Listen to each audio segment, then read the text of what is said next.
thing's got the juice. 35 miles an hour is the claimed top speed on this dual motor fat tire electric bike. Whoa, holy crap, dude. And they say we can get 60 miles of range from the 48 volt 22 amp hour battery pack, and we should be getting a peak power of 2,000 watts across the two motors. But do not buy the boomebike Zeger S1 just yet. We need to crack this thing open and see what it's made of. We're gonna start this review off with a boom!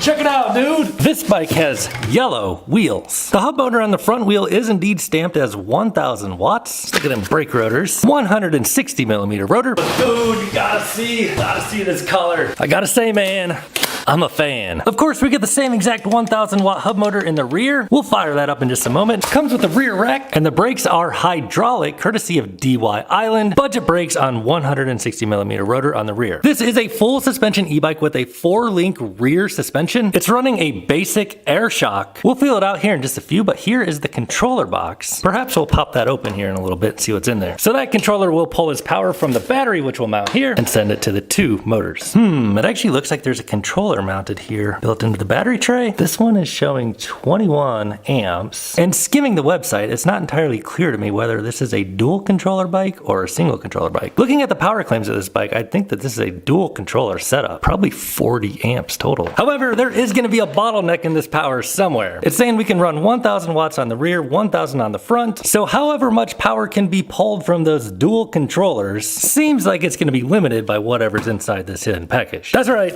the battery. Here's what it looks like. It is rated to discharge at up to 50 amps, and it is running on 48 volts, and it is indeed a 22.8 amp hour battery pack. Alexa, what's 48 times 22.4? So 1,075 watt hours of energy. So if this dual controller setup is actually capable of pulling 2,000 watts, that might drain the battery pretty quickly. We'll find out. I said the maximum charge rate of that battery is 5 amps. What kind of charger do they give us? Feels like a 3 amp.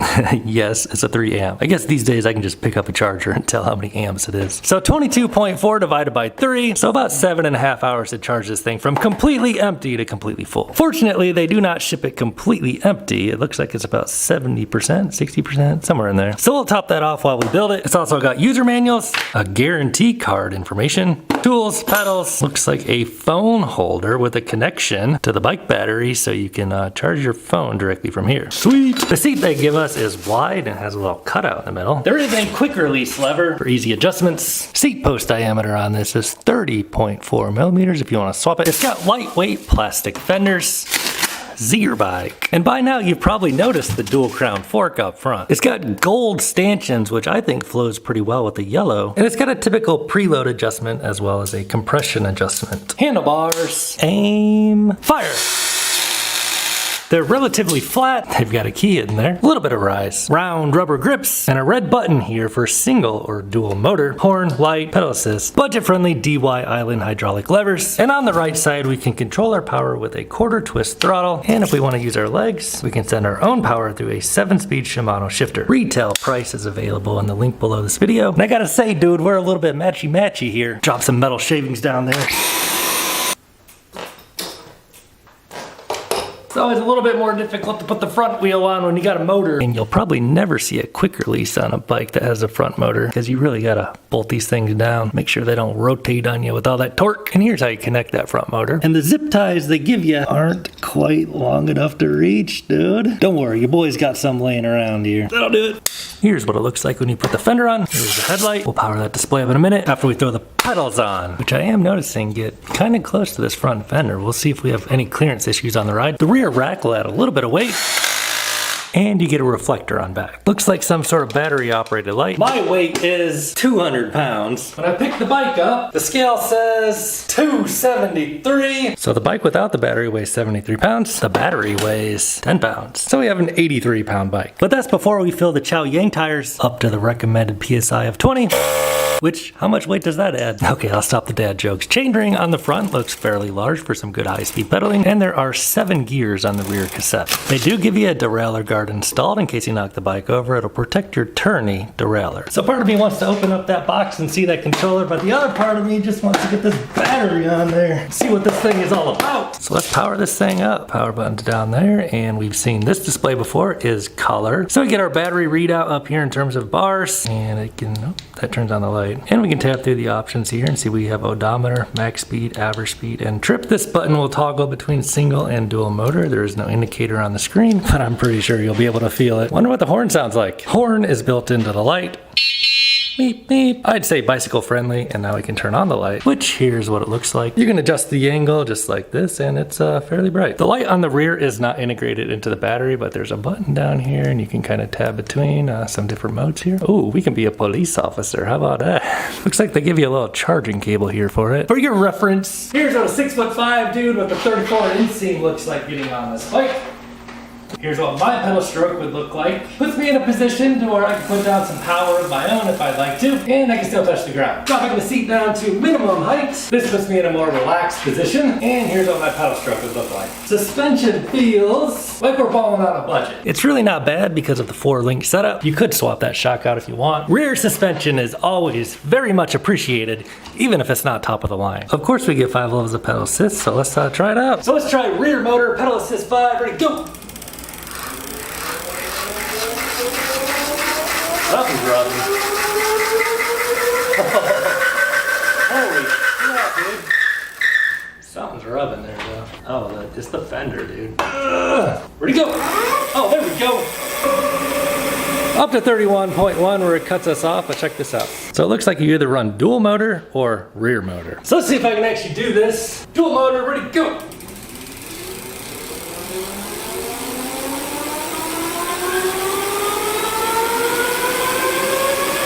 Oh yeah, dude, we got the juice! Looks like a juice joyride. Whoa! Yeah, dude! This thing's got the juice! I wonder how much power that is. That's pretty snappy. All right, dudes, let's take the boomebike Ziegler S1 out for a ride. Of course, we'll start up the Strava. We'll bring the manual along in case we need to tinker with the settings. Of course, we're on a full charge on this dual motor electric bike. And one thing that's nice about this bike, it comes with a built-in phone holder here that is actually wired into the bike with a USB charging port on the bottom. So if you need to charge your bike, you can. So let's fire this thing up and get on out for a ride. I'm not entirely sure how I feel about this thing holding my phone today. We'll see how it pans out. Of course, the very first test we're gonna do is the 20% grade. We're gonna put this thing on pedal assist 5 and put it on single motor for starters. So let's go ahead, just one motor, see how this thing does on pedal assist 5, no pedaling. I weigh 200 pounds and it's actually almost doing it on single motor on throttle only. We'll go ahead and bail and pop on back down here at the bottom again, bump it into dual motor, and now let's try it. Pedal assist 5, throttle only, no rollout. Oh, we're picking up power, dude. All right, so we're hitting about 10 miles an hour. And as we can see, this is gonna be a strong hill climber, typical of most dual motor electric bikes. Whoa, holy crap, dude. A couple of first observations out here. This screen is relatively dim. I'm having a little bit of difficulty seeing it in the California bright light here. Can you see it through the polarized lenses? I've seen this display before, but I forget. Oh yeah, you can see it, but it's definitely like way out. It's like, it's kind of hard to see. Fortunately, with the built-in phone holder here, we'll be able to have a readout on the GPS the whole day, unless we drop our phone, that is. So let's go ahead and try the power modes now, bumping it on down to pedal assist 0. Obviously nothing when you're pedaling it, and the throttle also does nothing on pedal assist 0. It would be really cool if it gave us like a readout for the power that this bike is outputting. Unfortunately, that is not the case, but on pedal assist 1 here, let's give it throttle. Oh yeah, you get like, I'm pretty sure that is like all the power up until 12 miles an hour. So it is a cadence sensor. Let's start out here on pedal assist 1 and oh yeah, dude, you can feel this thing's got good power. Let's put it on pedal assist 2, see what that does. So it's a cadence sensor. It doesn't matter how hard you're pressing on the pedals. I'm ghost pedaling right now and it's holding us at 16. And at about 16, 15 miles an hour, this is like a comfortable cadence. Let's try pedal assist 3. Boom, it hits you with that power again. It's got a pretty good kick to it. And now we're cruising at 21 miles an hour. Make that 22. Let's try pedal assist 3 here. Boom, it's picking up speed again. So pedal assist 4 will take us up to, I am pretty much ghost pedaling now at 25 25 miles an hour. I mean, I can put down a little pedal power, but pedal assist 4 is taking us to 25. Brakes, I can tell, definitely need some bedding in. They're not grabbing super hard out of the box. That's pretty typical. Oh my goodness. So riding position on this bike, I am noticing, puts me a little bit up on the handlebars. It's kind of like a mountain bike riding position. Also helps you distribute your weight a little bit up on your arms to utilize that dual crown front suspension as well as the air shock on the rear. So suspension on this bike, you know, is relatively nice riding. Not, you know, the most plush full suspension I've ever tried, but certainly way better than, you know, if there was no rear suspension. So we'll go ahead and bump that on pedal assist 5 now and twist on that throttle. We're on dual motor. This should be full power. Going into a bit of a headwind, and it feels like the power just cut me off at a pretty hard limit, right around 32 miles an hour into headwind. We'll see if we can do better on a tailwind here in a little bit. Speedometer on board is actually reading a little bit low, saying 31.1 where it shows 32 up here. I wonder if we could modify the wheel diameter and trick this thing into thinking we're going slower and actually hit a higher speed. So let's go ahead and give it a 0 to 20 acceleration. I weigh 200 pounds, and that forward seating position will actually help you get some more power down to that front wheel. So a lot of times these dual motor bikes, they'll kind of spin out the front motor. Let's go ahead and lean forward, give it a go. Ready, go. So it kind of, you gotta like, it doesn't give you all the power right away, but now it will. So ready, go. Oh yeah, there we go. So 15, 20, 25. This thing's fast, dude. And as you'll see, the GPS will lag a little bit, but the onboard is reading a correct speedometer. Let's go ahead and run that one more time here. Ready, stop, and ready, go. Come on now. 10, 15, 20. So pretty quick accelerating bike. Bike, it's a bicycle, right? Oh yeah. And just out of curiosity, what if we bump it down to single motor here? Come to stop and now full power.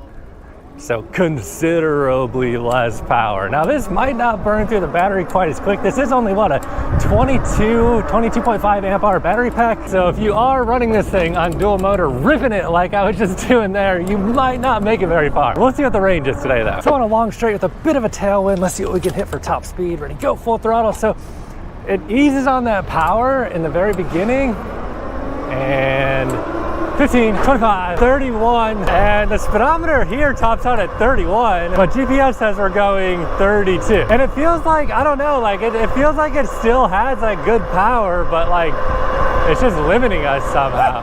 Hey buddy. I do feel like this thing could go faster at 32 though, really. But 32 is what it's giving us. Oh yes, page 11 here, speed limit setting. So out of the box is set to 63 miles an hour, and that is actually the maximum. I guess you could go into the wheel diameter settings to set as 29s out of the box. This will make your speedometer read incorrectly, but maybe we could reach a higher speed on GPS. We'll set them as 20 inches. So now cruising at 16 on the GPS as we're going 11 on the onboard. Computer is fooled. Do not do this. I do not recommend this, but full throttle, let's go now, see what it does. So 15 here, 18 there, 21, GPS says 25, GPS says 31, 32, watch out BMW bro, 33 now, 24 on here, and 33 on the GPS, 34 on the GPS now, and as you can see, we're whipping by these bikes. That dude whipped around like, what the heck? So 34, maybe we can hit 35 with a little bit of tuck. Come on, dude, let's do it. I guess 33, 34 is gonna be about the top on a 48 volt system. Pretty legit though, dude. But really, a bike like this isn't so much about high speed as it's gonna be about like high torque and off-roading with these dual motors. So we'll get it out there in just a few. And the way this bike is geared, you can't really help it to pedal after you're going about 25. There's really no way you're gonna like be pedaling to help this thing go beyond 33, 34 miles an hour realistically. So we'll try it on the flat sand here in just a few, but first let's try some crazy stuff here. Look at this super steep hill right here. Can we? Oh my goodness, yes we can. This thing, oh my goodness, dude. This thing has, oh wow. This thing has a lot of torque, dude. And if you're looking for something to do like some sand riding, this could be a good option for you. So let's go see how it'll do out on the flat sand. But first, let's take it on down these stairs. It is a full suspension electric bike. Oh yeah, I can do it. And going into the sand here from, no. So I made the mistake of having this on single motor when I was riding it through the sand. It really didn't do too terrible, but I knew something was up here. As you can see here, I was pretty much making it through the sand like a typical 26 inch by 4 inch fat tire e-bike. Until... Dude, I'm a freaking idiot. I was riding that thing on single motor. So I just realized that was all on single motor. Let's try this thing on dual motor now. Oh yeah, dude, I can tell a huge difference now. I can't, oh yeah, man, 16 miles an hour. I'm really not even like goosing it all the way here. Let's get it out here in the loose sand and, oh my goodness, dude. Yeah, this thing's got all the juice you could really want. Now the suspension isn't the most plush full suspension I've ever tried, but my goodness, dude, we're doing 18 miles an hour on the sand. Slow it down. Oh man, dude, this bike's a lot of fun. I wonder how long the battery is gonna last though, because like 22 amp hours, 48 volt system running. I mean, 1,000 watt motor in the front, 1,000 watt motor in the rear. I don't know how long I can run power like this, but holy crap, dude, this thing has the juice, man. You can come to like a really slow speed here and then just goose it, and it's peeling out just a little bit here, picking up speed, rapido. This thing rips, dude. So of course, since it is a dual motor electric bike, that ripping, that torque and everything is going to come at the sacrifice of extra rotational mass on that front wheel. So it's, oh yeah, dude. These dual motor 26-inch fat tire e-bikes are always going to be a little bit more lethargic in the handling department, but this one, like I mentioned before, puts you a little bit more up on the handlebars. So like, by being more on the handlebars here, you have a little bit better control over your steering than something that's a little bit more upright and relaxed. And holy crap, dude, it's under voltage tag right now showing 2 bars, 2 out of 5 bars. So we're probably down to about 50% battery after like 7 miles or so. Actually, we are 8.75 miles. It's showing 2 bars. Definitely having a little bit of range anxiety. I'm gonna switch this thing over to single motor for a little bit to save on battery. Actually, let's crank this thing back on to dual motor, up the pedal assist 5 and try the tough hill. Full throttle. Oh, I should bump down a few gears, see if we can make it up this. Oh yeah, buddy. Oh, I just barely put my foot down at the very end there. Yeah, dude, this thing's got the torque for climbing, and yep, we're on 2 bars still, so let's see. So let's go try out the California Incline and then see if we can actually make it home today. For those of you new here, the California Incline is the top of that hill. There's a ramp that has a 12% grade that'll take us up 85 feet. So we'll flip it back on the dual motors and see what kind of speed we can hit. So let's see what it's got left in it. Full throttle. And yeah, a lot of torque. You can definitely feel like the handling compared to a non-dual motor electric bike going around a turn like that, but still ripping it up. I could use the horn right now, but I don't want to do that. So at the base of the California Incline, full throttle.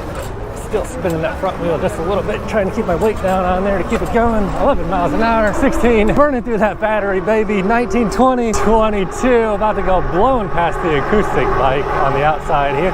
23 miles an hour, 24 miles an hour, and topping out about 25. We'll tap on the brakes. Speaking of brakes, let's whip this thing around, see what kind of high speed we can hit running down the California Incline and then how good the brakes are. So already at 28 into a slight headwind, pretty steep downhill, 12%, 33 miles an hour. Yeah, even on a downhill, man, cutting us off about 33, and this has DY Island hydraulic disc brakes of 160 millimeters, and you know, they bring it to a stop, not quite as powerful as like a 180 millimeter rotor. DY Island brakes are all right. They don't feel quite as great as, you know, some more name brand stuff, but you know, they get the job done. In case you're wondering what it looks like when you slam on the brakes from about 20 miles an hour, here you have it. So brake levers are fine. Again, you know, not the most powerful brakes I've ever tried. Dude, I really just cannot resist myself when I see this sand. I just gotta get out. Oh, I almost lost it. You can't go into a turn like that. Oh, dude, this thing just rips, man. I'm gonna end up getting myself stranded out here, running out of battery. Oh yeah, this thing has cruise control too. You just hold that plus button for like 2 seconds and get a little better energy efficiency just by cruising if you want. So final thoughts on the boomebike Ziegler S1 dual motor. I mean, this bike is a beast of a bike. Range will maybe be a concern for you. It really just depends on how hard you're pushing that power. This thing's really capable of drawing a lot of power, and the battery isn't the largest. Overall, it is not a bad bike at all. This is single motor right now. So if you are looking for a dual motor high power bike, this could be an option for you. If you do want to grab one, it is on sale right now in the link below this video in the description box. You can get at least a few $100 off down there. And if you did buy through that link, it would help support my reviews here on Tail Heavy TV. But before you buy it, let's head on home and see if we can make it home and see what the final range is on this thing. See what kind of juice it's got left in it here. Full throttle, let's go! Yeah, it's pulling us up the hill. We got this. Hey, here goes our tracks from earlier. Let's go back over these. All right, dudes, just rolling up to the neighborhood here on 20.6 miles, hour and 40 minutes of ride time today, and we are showing officially 1 bar remaining on the battery. So on the way home, I did flip it over to single motor. The first half of this ride I did on dual motor, and I was ripping pretty freaking good. A 48 volt, 22 amp hour battery pack is not small by any means, but when you are ripping dual 1000 watt motors, you can just drain that battery basically twice as fast. Now, of course, you don't have to do that. You could certainly be a lot more efficient with your power use than I was today. I really did not pedal this bike like at all, pretty much just ripping it, pedal assist 5, dual motor, and as you can see, we were out there riding on the sand for quite a bit as well. So, you know, if I keep it in single motor, I could probably get maybe another 5 miles out of this bike. So I think that is a realistic range expectation you can see out of this bike. You're ripping it the way I was today. If this is the electric bike you want to buy it through the link below this video in the description box. That'll give you the best price on it, and it also helps support my reviews here on Tail Heavy TV. However, if this is not the kind of electric bike you're looking for, watch this video next. Catch you over there.